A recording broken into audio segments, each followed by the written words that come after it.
Beyond the badass label.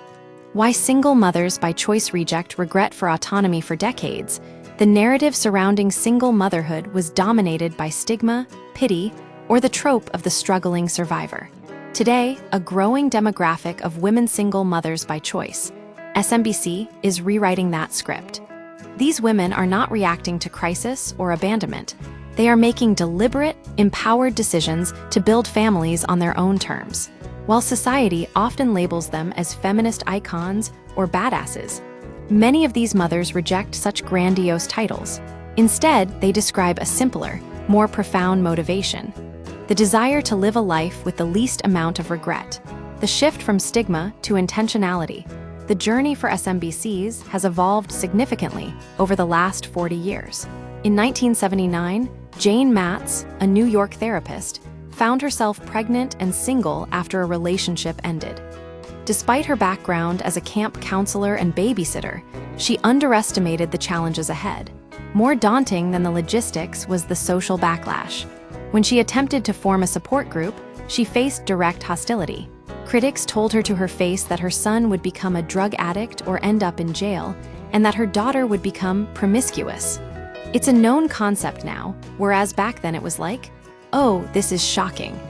Jane Matz persisted, founding a nonprofit in 1984 that has since supported over 40,000 members. Today, the stigma has largely dissolved into acceptance. Studies confirm that children raised by single mothers fare just as well as those in two-parent households. Consequently, the SMBC movement has shifted from defensive survival to intentional empowerment. Candace Febrile, a podcaster and founder of the Keep Him movement, explains that this shift centers on choice, readiness, and autonomy. It reframes solo motherhood from a last resort into a proactive lifestyle choice. As Vogue recently noted, the older, single mom is becoming the new ideal, celebrated for her joy rather than pitied for her circumstances. The reality of solo parenting. Challenges and triumphs. While the decision to become an SMBC is often driven by a desire for fulfillment, the reality of execution is complex.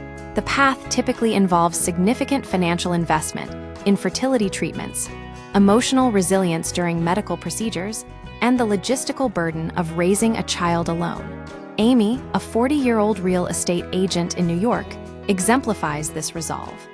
After years of unsuccessful IUI rounds and a miscarriage during IVF, she gave birth to her daughter at 40. She dismissed the need for a night nurse, trusting her maternal instincts, and has since navigated typical teenage challenges from body image issues to substance experimentation without looking back. "I was made to be a mother," Amy says. However, the path is not without its difficulties. Aisha Jenkins, a coach for SMBCs and mother to 2 daughters, identifies financial stability as the primary anxiety. "What happens when that is threatened? And what do you tell the children?" she asks. Jenkins also notes the emotional strain of managing sibling dynamics and her own patience levels without a partner to share the load. Other mothers highlight the emotional weight of being the sole authority figure. Anne, a research consultant in New Mexico, admits that navigating her son's puberty alone was isolating. "If I'd had a partner, it might have been a little easier," she reflects. "You just feel like, what have I done? What am I doing wrong here?" Similarly, Susan, a 56-year-old marketer in Maryland, finds that conflicts with her 15-year-old daughter can be rattling. Without a partner to buffer tensions, she often second-guesses her reactions, wishing for a second perspective. Redefining success and happiness despite these challenges.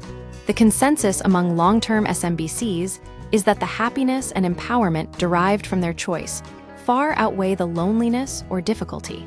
Colleen, an international development consultant living in Southeast Asia with her teenage daughter, notes that the social landscape has shifted in her favor. While she once felt like an oddity, she observes that as divorce rates rise, single-parent households have become unremarkable. The pressure to perform a traditional family structure has lifted. "I'm not particularly interested in co-parenting anymore," she says.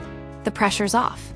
These mothers emphasize that their decision is not about proving a point to the world, but about avoiding shame and regret. Aisha Jenkins sums up this sentiment: "I just wanted to live a life with least regret, So I'm happy as a clam.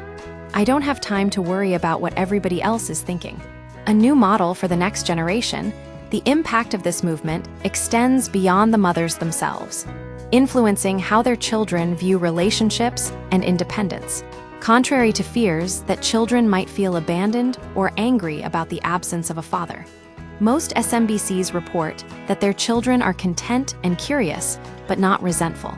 None of the children interviewed expressed anger over not having a dad, nor did they show significant interest in finding their sperm donors. Instead, these children often absorb their mother's confidence.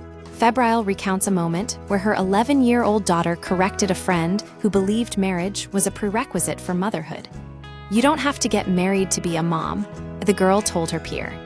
"You can do whatever you want." For Susan, the goal is to raise a daughter who sees independence as a strength. "I want her to know that she is an individual who doesn't need to rely on anybody but herself," Susan says. Conclusion: the rise of single mothers by choice represents a fundamental shift in how society views family formation. By prioritizing autonomy and intentionality over traditional marital structures, these women are not just building families. They are challenging the notion that a partner is a prerequisite for a complete life. Their stories suggest that while the path is demanding, the freedom from regret and the joy of intentional motherhood offer a powerful alternative to conventional expectations.